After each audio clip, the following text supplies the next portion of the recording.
मैं हनी गोराई आप सबका स्वागत करता हूं आपका अपने इस चैनल में। आज हम इस वीडियो में सासोनी वंश को देखने वाले हैं। क्या देखने वाले हैं? सासोनी वंश को देखने वाले हैं। इससे पहले हम मोहम्मद गजनवी अर्थात गजनी साम्राज्य को देख चुके हैं। अगर आप वो वीडियो नहीं देखे हैं तो उसका लिंक आपको डिस्क्रिप्शन में मिल जाएगा, आप जाके देख लीजिए। तो चलिए अब टॉपिक का आगे बढ़ाते हैं। अब देखिए सासोनी वंश जो है यह कहाँ पे है? तो सासोनी वंश गजनी साम्राज्य के अंदर ही है। कहाँ पर है? न गजनी साम्राज्य के अंदर में ही है। अब गजनी साम्राज्य के अंदर में कहाँ है? न गोर नामक क्षेत्र में, यानी सासोनी वंश का उदय गोर नामक क्षेत्र में हुआ और गजनी साम्राज्य के अंदर हुआ। अब देखिए गजनी साम्राज्य के अंदर कैसे हो गया, जबकि गजनी साम्राज्य इतना शक्तिशाली और इतना धन दौलत वाला था। तो देखिए जैसे ही मोहम्मद गजनवी का मृत्यु 1030 ईस्वी में हो जाता है। कब हो जाता है? न 1030 ईस्वी में हो जाता है। उसके बाद से गजनी के गद्दी पर ऐसा कोई शासक कभी आया ही नहीं कि गजनी साम्राज्य को संभाल सके, यानी सारा का सारा अयोग्य शासक आता है, जिसके कारण उसके क्षेत्र में बहुत सारे छोटे छोटे राज्य पनप जाते हैं, जिसमें से एक है सासोनी वंश जो कि गोर क्षेत्र में पनप गया था। अब चलिए इसका स्थापना कौन करता है? न इसका स्थापना कुतुबुद्दीन हसन के द्वारा कर दिया जाता है। किसके द्वारा? न कुतुबुद्दीन हसन के द्वारा कर दिया जाता है। और ये जो कुतुबुद्दीन हसन है यह एक गुलाम है। कौन है? गुलाम है। और यह किसका गुलाम है ये भी जान लेते हैं। तो ये अब्दुल मालिक नामक एक व्यक्ति का गुलाम होता है। अब गुलाम होने के बावजूद देखिए इतना बड़ा साम्राज्य खड़ा कर देता है, जिसके बारे में आज हम आपको बता रहे हैं। समझ रहे हैं? मतलब व्यक्ति में जो था कुछ बात था। चलिए अब इसको आगे बढ़ाते हैं। अब देखिए ये जो कुतुबुद्दीन हसन है इसका 6 पुत्र होता है। कितना पुत्र होता है? 6 पुत्र होता है। और ये अपने साम्राज्य को 6 बराबर भागों में बांट देता है। कितने भागों में बांट दिया? 6 भागों में बांट दिया। अब इसमें से एक भाग जो मिलता है वो इम्पोर्टेंट बन जाता है। वो कौन है? ना देखिए हो गया शहाबुद्दीन मोहम्मद गोरी, यानी 6 हिस्सा में एक हिस्सा मिल जाता है शहाबुद्दीन मोहम्मद गोरी को, जो कि हमारे देश के लिए इम्पोर्टेंट बन जाता है। अब शहाबुद्दीन मोहम्मद गोरी का जो उद्देश्य है सबसे पहले हम उसे जानते हैं। अब इसका उद्देश्य बन जाता है मुस्लिम राज्य का स्थापना करना। क्या? न मुस्लिम राज्य का स्थापना करना। और ये इसका बहुत ही भयंकर उद्देश्य है। ठीक है, अभी तक मतलब ये जो शहाबुद्दीन मोहम्मद गोरी से पहले जितना भी अच्छा साम्राज्य था, या आप कह सकते हैं शासन करने वाला था, उसका उद्देश्य ऐसा कभी भी बना नहीं। देखिए इससे पहले आया था मोहम्मद गजनवी, जो कि बहुत ही क्रूर था। इन्होंने भारत पर 17 बार आक्रमण किया, जिसमें लगभग सभी बार सफलता प्राप्त किया, लेकिन फिर भी इसका उद्देश्य नहीं था कि मुस्लिम राज्य का स्थापना करे। उसका सिर्फ उद्देश्य था धन लूटना और अपने राज्य को समृद्ध बनाना। लेकिन इन्होंने कुछ अलग सपना देख लिया, अपने मुस्लिम राज्य का ही स्थापना करने के बारे में इन्होंने सोच लिया। अब इसके उद्देश्य को पूरा करने के लिए पहला आक्रमण कर देता है मुल्तान पर। कहाँ पर कर देता है? न मुल्तान पर पहला आक्रमण कर देता है। और ये मुल्तान कहाँ पर है? न पाकिस्तान में है। कहाँ पर है? पाकिस्तान में है। ठीक है, यानी मुल्तान का सुल्तान ये बन जाता है, यानी पहला ही आक्रमण में अपना जीत हासिल कर लेता है। और ये आक्रमण जो करता है कब करता है? न 1175 ईस्वी में ये आक्रमण कर देता है मुल्तान पर। कब कर दिया? 1175 में। और 1175 में मुल्तान पर इन्होंने कब्जा कर लिया। अब आगे आक्रमण को देखने से पहले हम देख लेते हैं कि भारत में गोरी के समय किसका शासन चल रहा था और कौन सा वंश से वो रिलेटेड था। ठीक है, तो चलिए आइए देख लेते हैं किसका किसका शासन चल रहा था भारत में। तो पहला आ जाते हैं गुजरात में। गुजरात में चालुक्य वंश का शासन चल रहा था। और चालुक्य वंश का जो राजा था वो भीमद्वितीय था। कौन था? भीमद्वितीय था, जिसे मूल राजद्वितीय के नाम से भी जानते हैं। किस नाम से जानते हैं? मूल राजद्वितीय। अब देखिए इसके पीछे थोड़ा सा कहानी है, ये वो कहानी भी जान लेते हैं। ये जो मूल राजद्वितीय है ये बहुत ही छोटी सी उम्र में गद्दी पर बैठ गया था। अब गद्दी पर क्यों बैठा? न इनका जो पिता था उनका मृत्यु बहुत ही छोटी उम्र में हो जाता है, जिसमें मूल आपका जगह मूल राजद्वितीय या फिर भीम राजद्वितीय को गद्दी पर बहुत ही छोटा उम्र में बैठना पड़ता है। अब देखिए ये बहुत ही छोटा होने के कारण इसका शासन को चलाने में मदद इनका माता के द्वारा किया जाता था, जो कि नायक देवी है, यानी इनका माता का नाम नायक देवी हो जाता है, जो कि यहाँ लिखा हुआ है, आप देख सकते हैं।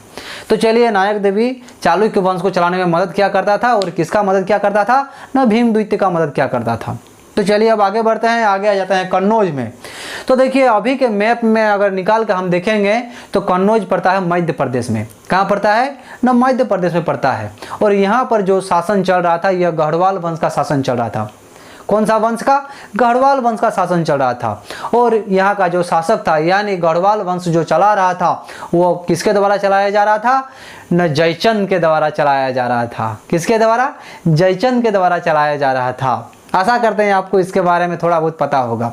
अब इसका जो कहानी है पूरा ज़्यादा इंटरेस्टिंग से भरा हुआ है, इसके बारे में हम आपको आगे बताएंगे। तब तक आप थोड़ा इस वीडियो को आप देखिए आगे और थोड़ा सा सस्पेंस में बने हुए रहिए, बहुत ही इंटरेस्टिंग होने वाला है, आप हमारे साथ बने रहिए, ठीक ना। अब चलिए, ये हो गया कन्नौज। इसके बाद आते हैं अजमेर। अजमेर में चौहान वंश का शासन चल रहा था। किसका शासन चल रहा था? चौहान वंश का शासन चल रहा था, जिसका राजा था पृथ्वीराज सिंह तृतीय, यानी पृथ्वीराज सिंह चौहान, जिसे हम तृतीय के नाम से भी जानते हैं। इससे रिलेटेड क्वेश्चन पूछा जाता है, आप याद रखिए, क्योंकि कभी कभी ऑप्शन में पृथ्वीराज सिंह प्रथम, पृथ्वीराज सिंह द्वितीय, पृथ्वीराज सिंह तृतीय दे दिया जाता है, जिसमें से आंसर हो जाता है पृथ्वीराज सिंह तृतीय। ठीक है, तो चलिए अब आगे चलते हैं। आगे आ जाते हैं हम दिल्ली में। दिल्ली में आपका जगह जो शासन चल रहा था वह तोमर वंश का चल रहा था। किसका चल रहा था? तोमर वंश का चल रहा था। अब इसका राजा था आपका जाके अनंतपाल। कौन था? अनंतपाल था। अब देखिए, यहाँ पर भी एक कहानी है, वो कहानी को भी हम जान लेते हैं। अब ये जो अनंतपाल है, इनका कोई उत्तराधिकारी नहीं था। क्या नहीं था? उत्तराधिकारी नहीं था, इसका पुत्री ही थी। अब इसका पुत्री कौन थी? नहीं, इसका पुत्री थी ये पृथ्वीराज सिंह तृतीय की माता। कौन थी? पृथ्वीराज सिंह तृतीय की माता, यानी पृथ्वीराज सिंह तृतीय की माता जो थी वो अनंतपाल की बेटी थी, पुत्री थी, जिसके कारण अनंतपाल के द्वारा पृथ्वीराज सिंह तृतीय को अपना उत्तराधिकारी बना दिया जाता है, जिसके साथ आपका जगह पृथ्वीराज सिंह तृतीय को अजमेर के साथ साथ दिल्ली का भी गद्दी मुफ्त में मिल जाता है, जिसका यह शासन चलाने लगता है। ठीक है, तो चलिए ये यहाँ पर ख़त्म होता है, आगे बढ़ेंगे, तब तक आप इसका स्क्रीनशॉट ले लीजिए। तो ले लीजिए। तो चलिए दोस्तों, अब चलते हैं आगे। आगे हम मैप के द्वारा समझते हैं। तो आइए चलिए देखते हैं। ये हो गया हमारा मैप, जो कि उतना अच्छा बना नहीं है, लेकिन हाँ इतना ज़रूर बना है कि आपके समझ में आ जाएगा, यानी आपका दिमाग में ये सारा खेल घुस जाएगा। ठीक है, तो आइए चलिए अच्छा से समझते हैं। तो देखिए, ये हो गया अजमेर, यानी यहाँ पर चौहान वंश का शासन चल रहा था। कहाँ पर? यहाँ पर, और जो कि पृथ्वीराज सिंह शासक थे। ठीक ना। अब इसके बगल में ये हो गया दिल्ली। दिल्ली में तोमर वंश का शासन चल रहा था, जो कि आपका जाके कौन था? ना अनंतपाल था, या फिर आप ऐसे भी कह सकते हैं कि पृथ्वीराज सिंह चौहान ही दिल्ली का शासक था। ठीक है, अब थोड़ा और नीचे आ जाता है यहाँ पर। तो ये हो गया आपका जगह कन्नौज, और यहाँ पर गढ़वाल वंश का शासन चल रहा था, और यहाँ का राजा कौन था? न राजा जयचंद था। ठीक है, अब चलिए यहाँ आ जाते हैं गुजरात में। यहाँ पर चालुक्य वंश का शासन चल रहा था, जिसका राजा भीमद्वितीय था, और साथ के साथ भीमद्वितीय का जो शासन चलाने में मदद नायके देवी के द्वारा किया जा रहा था। अब देखिए, मोहम्मद गौरी ने अपना मुल्तान पर तो कब्जा कर लिया। कहाँ पर? ना मुल्तान पर कब्जा कर लिया। अब मुल्तान हो गया यहाँ पे। कहाँ हो गया? नहीं, यहाँ पे हो गया। ठीक है, अब देखिए यहाँ पर इन्होंने कब्जा कर लिया। अब इसका उद्देश्य क्या था कि भारत में सबसे पहले कहाँ पर कब्जा किया जाए, ताकि पूरा भारत में मेरा शासन चल सके। तो देखिए, जो मोहम्मद गौरी का उद्देश्य था वह यहाँ पे था, मध्य भारत। ठीक है, यानी कन्नौज पर था। अब देखिए, ये कन्नौज तक जाने के लिए यह रास्ता जो चुना, वो कौन सा रास्ता चुना ना? देखिए, यहाँ से आते हुए इस रास्ता को चुन लिया, क्योंकि गौरी को बहुत ही भली भांति मालूम था कि यहाँ पर चालुक्य वंश का शासन चल रहा है, और यहाँ का जो शासक है ये छोटा बच्चा है, और छोटा बच्चा का जो मदद क्या करता है वह उसके माता के द्वारा मदद किया जाता है, जिसके कारण इन्होंने पहला रास्ता चालुक्यों के तरफ से चुना। लेकिन इन्होंने जैसे ही ये रास्ता चुना और यहाँ पर आक्रमण किया, यह निर्णय गोरी को महंगा पड़ गया, यानी यहाँ पर गोरी को हार का सामना करना पड़ा और इस आक्रमण को आपका जाके भीम द्वितीय तथा उनकी माता नायक देवी के द्वारा बहुत ही अच्छे ढंग से लड़ी और इस आक्रमण को दबा दिया और यहाँ से गोरी को भागना पड़ा। ठीक है, अब देखिए गोरी फिर यहाँ पर भाग के आ गया। अब गोरी ने देख लिया कि ये रास्ता तो हमारा बंद हो गया। अब इन्होंने डायरेक्ट सीधा जाने के बारे में सोचा और डायरेक्ट अजमेर पर आक्रमण के बारे में सोचा। और अजमेर का जो शासक था वो कौन था ना, पृथ्वीराज सिंह तृतीय था। ठीक है, अब देखिए यहाँ पर जब इन्होंने आक्रमण किया वो साल था, यहाँ पर आप देख सकते हैं ये हो गया 1191, यानी ये हो गया प्रथम तराइन युद्ध। ठीक है, अब यहाँ पर जैसे आक्रमण किया आपका जाके पृथ्वीराज सिंह तृतीय जो है इन्होंने बहुत ही डट कर सामना किया और गोरी को हरा दिया। ठीक है, यहाँ पर गोरी को हरा देता है और एकदम बुरी तरह से परास्त करता है। लेकिन यहाँ से देखिए कुछ विश्लेषण आके निकलता है, उसे समझना बहुत ही जरूरी हो जाता है। अब देखिए मोहम्मद गोरी यहाँ पर बुरी तरह हार जाने के बावजूद फिर कैसे खड़ा होकर दोबारा आक्रमण करता है, वो अभी 1 साल के अंदर। तो इसे आप समझ लीजिए। तो देखिए जैसे ही पहला आक्रमण खत्म हो जाता है उसके बाद पृथ्वीराज सिंह जो तृतीय है वो बहुत ही शांत हो जाता है और यह समझ लेता है कि गोरी फिर वापस कभी यहाँ पर आक्रमण नहीं करेगा, जैसे चालुक्यों पर कभी और नहीं किया। ठीक है ना। तो देखिए ये सबसे बड़ा पृथ्वीराज सिंह तृतीय का भूल हो जाता है। साथ के साथ इनका जो अगल बगल का राज्य है उनके साथ दुश्मनी, ये भी बहुत बड़ा कारण हो जाता है।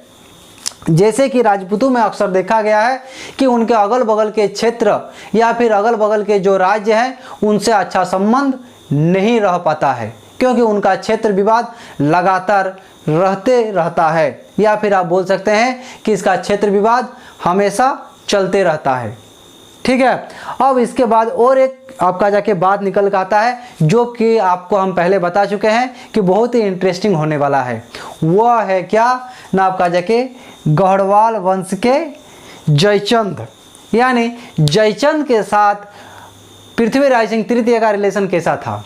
तो देखिए जयचंद का एक बेटी हुआ करती थी जिसका नाम है आपका जाके संयोगिता। क्या है? संयोगिता। और इतिहासकारों के द्वारा यह कहा जाता है कि संयोगिता को पृथ्वीराज सिंह तृतीय ने भगा के शादी कर लिया या फिर अगवा करके शादी कर लिया, जिससे खफा हो गया था जयचंद। समझ रहे हैं ना, जयचंद खफा क्यों हो गया था ना, उनके पुत्री को किडनैप कर लिया, अर्थात आप ये भी कह सकते हैं कि भगा के शादी कर लिया। अब क्या क्या हुआ इतिहासकार जाने, लेकिन इससे बहुत ही मज़ेदार विश्लेषण आके निकलता है जो कि ये प्रेम विवाह भी कह सकते हैं। हो सकता है इतिहासकार जैसा जैसा इतिहासकार होता है वैसा वैसा अपना आपका जाके विचार रखते हैं। तो यहाँ से एक दुश्मनी निकल के आ जाता है जिसमें जो कि जयचंद गोरी का मदद कर देता है, लेकिन जयचंद को ये मालूम ही नहीं होता है कि गोरी का तो मुख्य उद्देश्य है कन्नौज पर कब्जा करना। लेकिन आपका जाके ये जो है जयचंद गोरी को मदद कर देता है। साथ के साथ गोरी के आप नज़रिए से देखिएगा तो गोरी को 2 लाभ यहाँ पर होता है। वह क्या क्या है ना, देखिए गोरी को तराइन के प्रथम युद्ध के बाद कुतुबुद्दीन ऐबक मिल जाता है, साथ के साथ बख्तियार खिलजी मिल जाता है। यानी ये दो जो इंसान है ये दोनों बहुत ही योग्य है, साथ के साथ ये बहुत ही ज़्यादा गोरी का मदद करता है और तुरंत गोरी खड़ा हो जाता है। और इसके अगले ही साल फिर पृथ्वीराज सिंह चौहान पर आक्रमण कर देता है और पृथ्वीराज सिंह चौहान जो है वह बेखबर रहता है, जिसके कारण पृथ्वीराज सिंह चौहान को हार का सामना करना पड़ता है। अब देखिए जैसे ही पृथ्वीराज सिंह चौहान तराइन के द्वितीय युद्ध में हार जाते हैं, अब देखिए पृथ्वीराज सिंह चौहान ने अजमेर तो गंवाया ही, साथ के साथ दिल्ली भी गंवा दिया, क्योंकि वो तो मर जाते हैं। यानी गोरी को यहाँ पर डबल फायदा हो जाता है, अजमेर के साथ साथ दिल्ली भी मिल जाता है।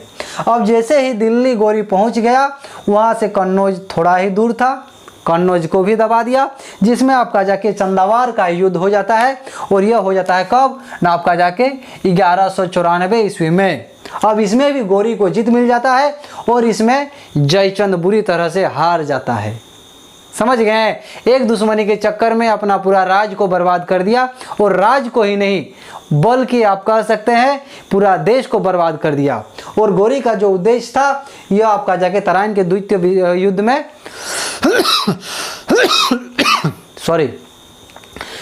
गोरी को द्वितीय तराइन युद्ध में अपना सफलता मिल जाता है, और वो अपना मुस्लिम जो सत्ता अपना स्थापना करना चाहता था यह थोड़ा बहुत कर देता है। साथ के साथ यह जब चंदावार युद्ध में विजय कर लेता है, यहाँ पर तो पूरा भारत में ही अपना सत्ता को कायम कर लेता है और मुस्लिम राज का स्थापना कर देता है। अब यहाँ से रिलेटेड देखिए आपको एक क्वेश्चन पूछा जाता है, वह क्या है ना, आपका जाके मोहम्मद गोरी भारत में पूरी तरीके से कब भारत में मुस्लिम सत्ता बना लेता है?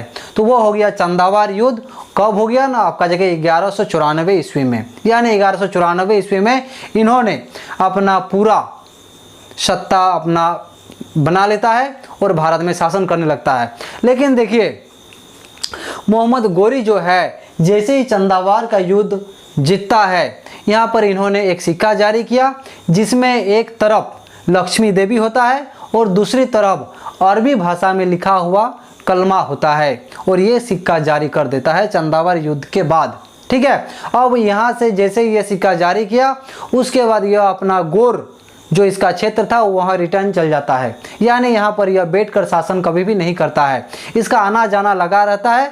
ठीक ना। अब फिर देखिए यह आता है 1205 में। 1205 इंपॉर्टेंट क्यों बन जाता है ना, इनको खोखर जनजाति का सामना करना पड़ता है, और इसमें खोखर जनजाति को आते समय तो इन्होंने बुरी तरह से परास्त कर देता है, पर जैसे यह 1206 में रिटर्न जाने के बारे में सोचता है वैसे ही बीच रास्ते में खोखर जनजातियों द्वारा गोरी पर आक्रमण कर दिया जाता है और गोरी को मार दिया जाता है, यानी यहाँ पर गोरी का मृत्यु हो जाता है। गोरी का मृत्यु कब होता है ना, 15 मार्च 1206 में।